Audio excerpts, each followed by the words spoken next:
how are you doing this evening? I hope you're doing well.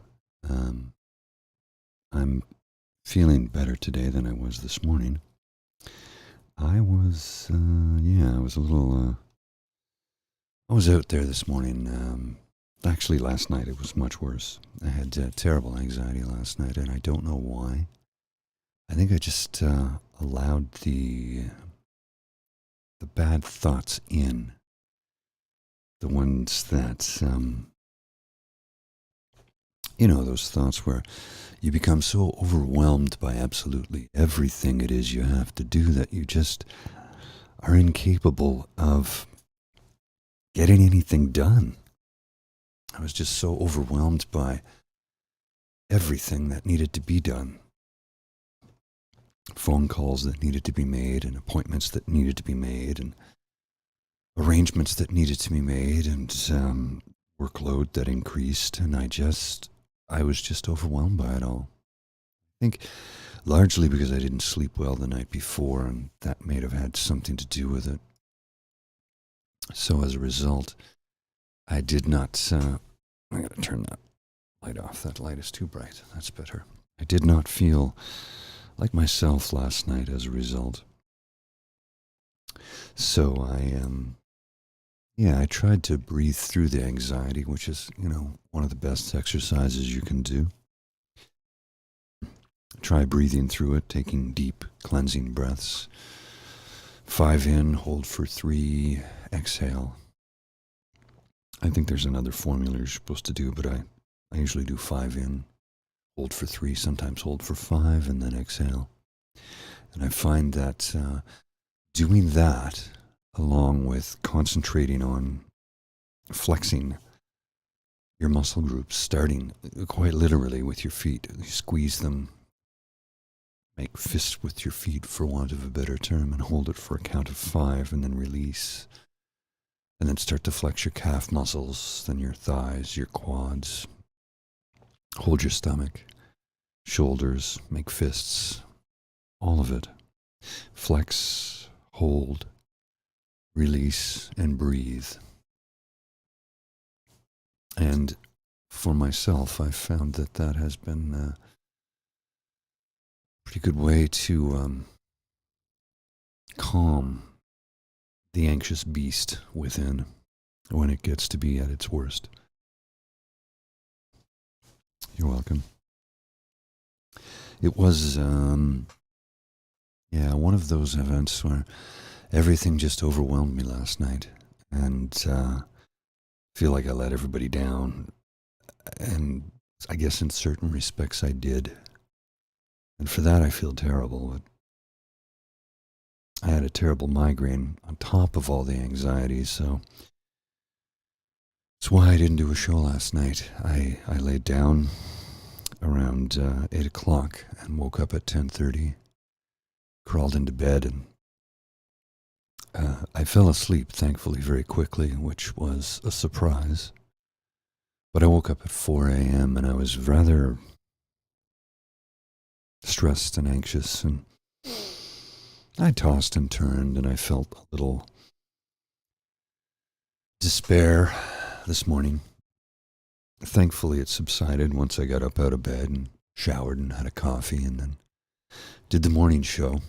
Having someone like Douglas in your life to be able to talk to first thing every morning is a very calming endeavor, experience. I don't know what the right word is to use there, but I find that it calms and soothes my soul and spirit, and that's what I'm trying to do here for you folks. I don't know if I ever actually succeed at it, and most times I feel like I fail. For some reason, I'm getting reminders to tell me to start a show I started 5 minutes ago. It's really annoying when that happens, especially during a live production. Alas, some things I don't have any control over.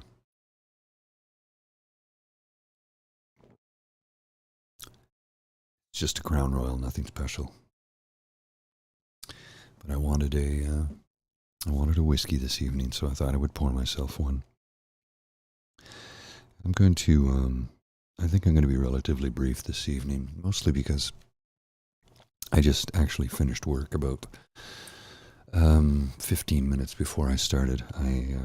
I finished my work, came home from the office. I was home at around 5:30, had some dinner, relaxed for about 2 hours, and then at 7:30 I started working again, trying to complete a project for tomorrow. And I've got a rough draft of it done. There'll be tweaks probably later, but yeah, I don't always bring work home with me, except of course when I'm working from home, of course. But I guess that's kind of funny. I tend to leave work at work, and at the end of my workday on a Friday, laptop goes closed and in the laptop bag until Monday morning. Of course, this week I had to go into the office Monday because we had flag raising ceremony to do for Pride Week, because Pride Week in Ottawa takes place at this time of the year due to the very first Pride protest, if you will, back in 1971, called the We Demand protest. There was 100 people there for that, demanding equal rights under the law. And that's kind of where it began in this country, right here in Canada's capital. Anyway, enough about me and my participation the other day in the flag raising ceremony. It was wonderful, and there was a lot of emotions there. A lot of people really felt good about it. You know, very very inclusive, and that's what I'm trying to foster here, is an inclusive community. And you know, if somebody's sexuality is troubling to you, well, that's something I don't really want you to bring in here.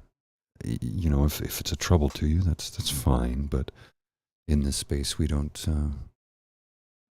talk about it in the sense that I will not have a debate here. In space, the space is for kindness, for compassion, for empathy, and for people who feel the need to come and listen to somebody ramble on about how you might be able to improve your mental health status.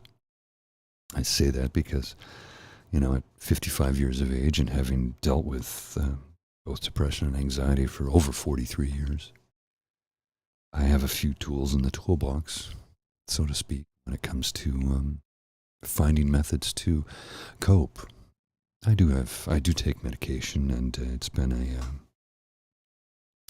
an incredible helpful thing to me, and I'm grateful to have it. Without it, I don't know if I would have made it through the tough times of the shutdown at the beginning of the pandemic. It was stressful, of course, for everybody, but a lot of solitude because, you know, it was go to the grocery store and that was about it. And then we were allowed to establish bubbles, and, you know, I'd go over and hang out with friends, and when we would discuss what we were going through and what we were thinking. And a lot of my friends were capable of working from home at the time. I wasn't in the role I had then, so I was home for a couple of months. So that was tough. But the medication really did help get me over that hump and get me through. And I don't wake up hating myself most days now. So I think, put that in the win column. I still have those days, and I still have the days of anxious anxiety, overwhelmed feelings of despair like this morning. But I got over it quickly. Wasn't 100% over it, though. There was a moment today when I could feel it creeping back in, and thankfully a coworker just sort of recognized what I was going through. Said, "Hey, Paul, it's okay. You don't need to worry about it. It's not the end of the world. We'll get it taken care of, and it's all good."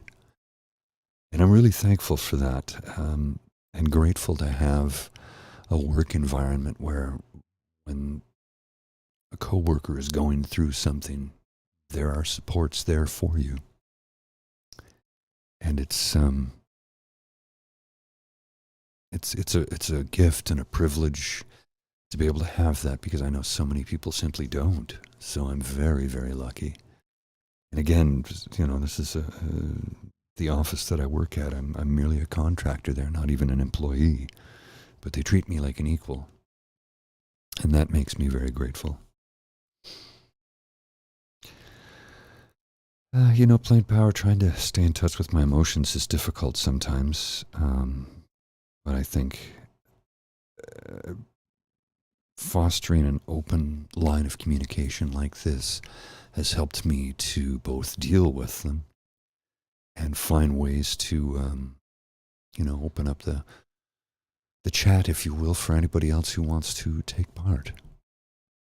And I don't expect anybody to pour their heart out and tell me what you're going through. I don't mean it in that sense. I mean, I've been told that this is helpful to other people because they can identify with many of the things that I've gone through and that I talk about. And my take on it is, if I can help one person, then that hurt. Then I've been successful. And that's all I want to do here in space is help as many people as possible.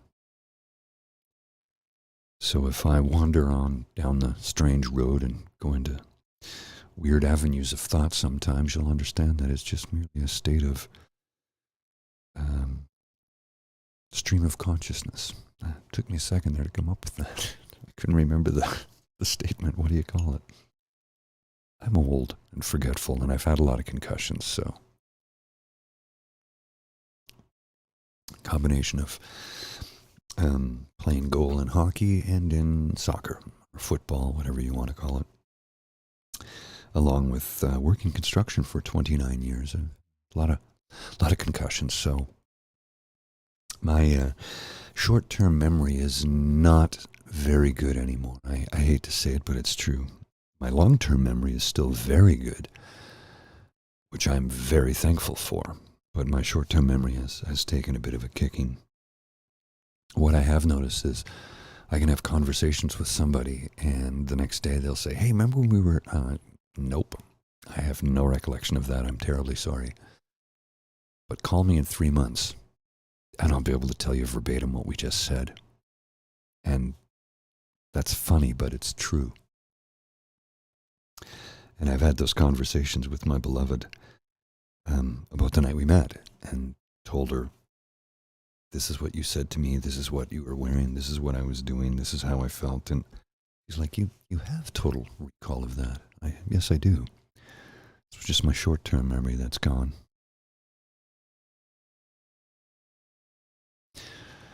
Dan, I know what happened to you, buddy, and I'm sorry about that, man. Yeah, you got to hang in there. You got to remember there are good people out there that want to help, and good people that want to try and create an environment where you know that you're welcome, where you know that you can come and hang out and listen to me just wax poetically, I guess, sometimes, but tell you what I'm going through and how I cope. And sometimes how I don't cope. And last night I got through it, obviously, but I wouldn't say I coped very well last night.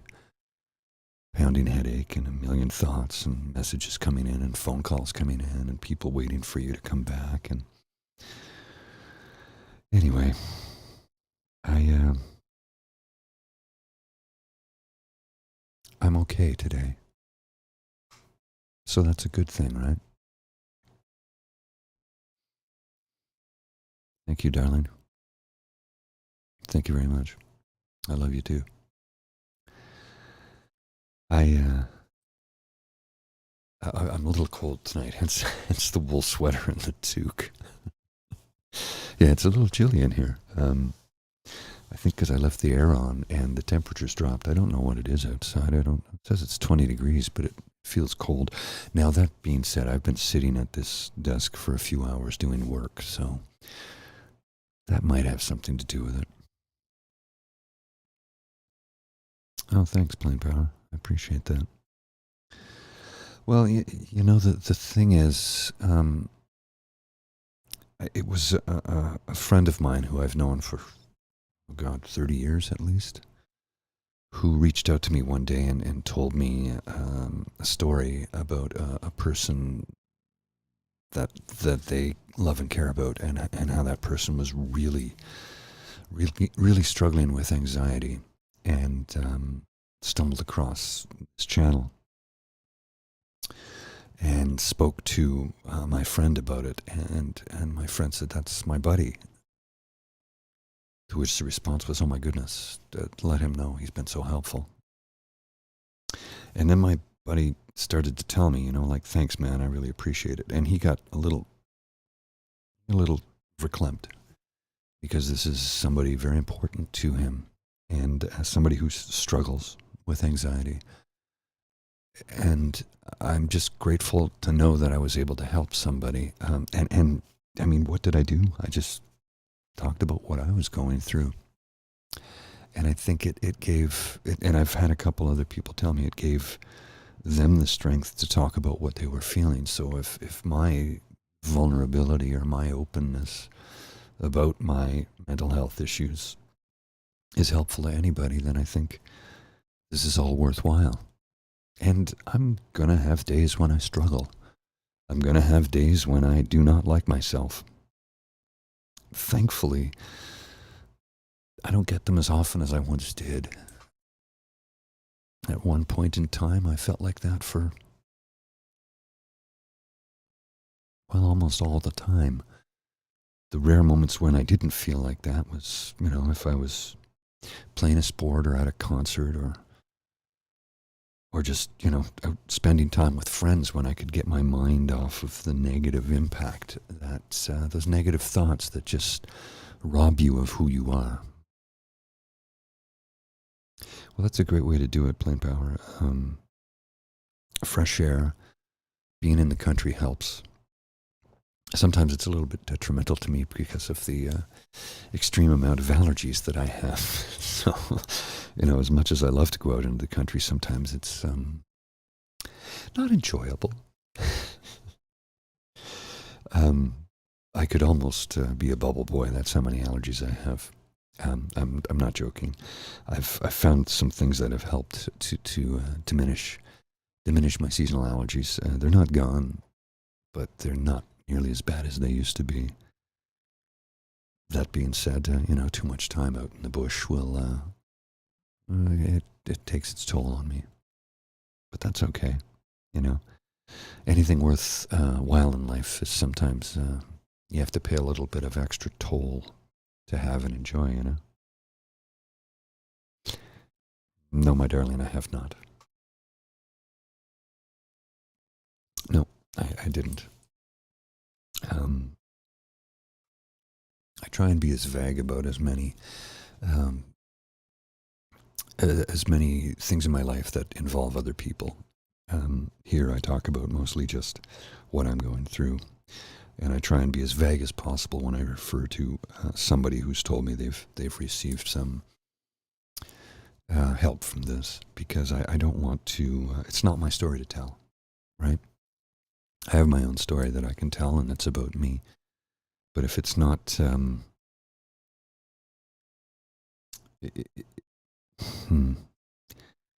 stories that involve others that I'm that I'm a part of is not for public consumption.